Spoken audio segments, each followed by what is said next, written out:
Hello friends, আমি চলে একটা রেসিপি নিয়ে। তো এই রেসিপিটা হচ্ছে আমার বাবার রেসিপি। আর রেসিপিটা তোমরা করতে পারো, ট্রাই করে আমাকে নিশ্চয়ই কমেন্ট করে জানিও তোমাদের এটা কেমন লেগেছে। আর আমার খুব টেস্টি লাগে। আমার বাবা সব প্রায় এভাবেই করে। আর যখন আমার বাবা খুব তাড়া থাকে, মানে কোনো টিফিন নিয়ে যাবে বা একটু বেরোবে, তখন বাবা এভাবেই করে, তাদের তাড়াতাড়ি হয়ে যায় তৈরি। তো তাই জন্য ভাবলাম তোমাদের সাথেও শেয়ার করে একটা সিম্পল চিকেন রেসিপি। যদি তোমাদের ভালো লাগে অবশ্যই তোমরা বাড়িতে ট্রাই করো, আর নিশ্চয়ই আমাকে কমেন্ট করে জানিও তোমাদের কেমন খেতে হয়েছে। তো তোমরা ভিডিওটা দেখতে থাকো। এখানে কড়াই তেল গরম হচ্ছে, আর সেদিকে অলরেডি সব মশলা মাখানো রয়েছে মাংসে। আর এটা হচ্ছে কাঁচা লঙ্কা, আগে গরম তেলে কাঁচা লঙ্কা দিয়ে দিয়েছে, তারপরে রসুন দিয়েছে। তো এটা হালকা ভাজা হয়ে গেলে তাতে পেঁয়াজ কুচি দিল।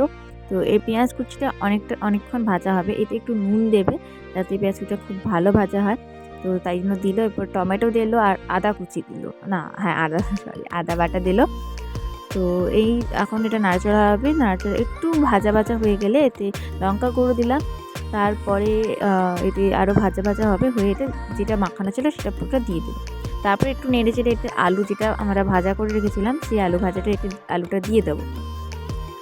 দিয়ে একটু নাড়তে থাকবো। নাড়তে থেকে এবার একটু কষাবে, একটু ঢাকা দিয়ে দেবে একটা কিছু।